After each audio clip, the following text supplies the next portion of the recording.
Danny Segura for MMAfighting.com here in New York City, standing next to Kevin Lee, who will be taking on Gregor Gillespie at UFC 244. First of all, Kevin, welcome back. I mean, 155, you're coming back to the weight class where you really built your name here in the UFC. How does it feel to be back at 155? It feels good. It feels great. You know, I'm getting ready to cut the weight tonight. Yeah. It's not going to be fun, but it's a process, and it's one that I'm looking forward to. Yeah. We know that you've had tough weight cuts in the past. Did the move up to 70 mess anything up as far as your weight? Did you gain any extra weight to fight at that weight class? No, to be honest, I tried to, and my body just wouldn't do it. You know, I tried to eat a lot over the summer and fill into the weight class because I do feel like size played a factor at welterweight. But just the timing and everything just worked out perfect for my move back down. Yeah. Is 170 done? Like, are you closing the book on that, or? I got to get this title first. Yeah. I'm going to get this title, and then we'll talk, and then we'll see. Now, if they do a 165, now we talking about something different. Right. But we'll see. Yeah. And what lessons did you take anything from your move up to 170, and anything did you learn that you'll use down here at 155? For sure, from the fight itself. You know, the way that RDA approached it and the way that I approached the fight, just trying to go harder and harder. Yeah. I knew that I had to make adjustments before that fight, but I put them on the back burner. I was like, okay, I'm going to get through this one, and I'm just going to go hard at the man and see, you know, then I'll make the adjustments after the fight. Yeah. It was kind of a giant slap in the face and, like, woke me up like, hey, you need to make these adjustments now. Right. And I feel like I've done that. Yeah. And you've been putting work at TriStar. How important was it to add, that GM and Firas Zahabi, into your arsenal and into your coaches? Yeah, I think it's been huge. I ain't showed even too much of the training camp, just because I wanted to let the fight do that talking for me.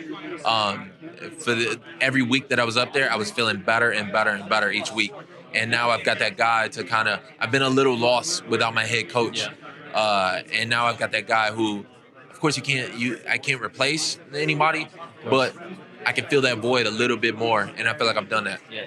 How key was that? Because it seems from the experts and other journalists talking about you, I mean, clearly you're an athlete, world-class fighter, but it seems that was something that a lot of people were talking about. Look, he needs that head coach. For sure. Everybody needs a coach. Yeah. And that's something that I kind of even had to accept. Michael Jordan's got a coach. Yeah. You need that person you can't just rely on yourself in there. And I feel like in my last two fights, especially, that's kind of what I've done, is rely too much on myself and not have that outside voice to guide me. Yeah. And you're fighting Gregor Gillespie, a really good grappler, a really good wrestler. Are you excited? Because I know you take pride in your grappling and your wrestling. Are you kind of excited to match him up and kind of see what's up? Yeah, I mean, he overall, he's a really, really dangerous fight. Yeah. He's one of the most accoladed in the UFC in wrestling. And a lot of people think he can beat Khabib in the future. Yeah. So I'm excited to go out there and show a complete game against him. He hasn't fought anybody like me, and I feel like I'm going to wake him up to that really, really quickly. Yeah. I mean, it seems obviously you've challenged Tony Ferguson for the interim title. You're a big name at 155. Seems you could have used that to get bigger fights or bigger name fights. But why ultimately did you accept the Gillespie fight? Because as you said, very good guy. Dangerous fight for you. Yeah. I probably could have, and I probably should have taken a tune-up fight. Just being honest, Floyd Mayweather takes tune-up fights. Yeah.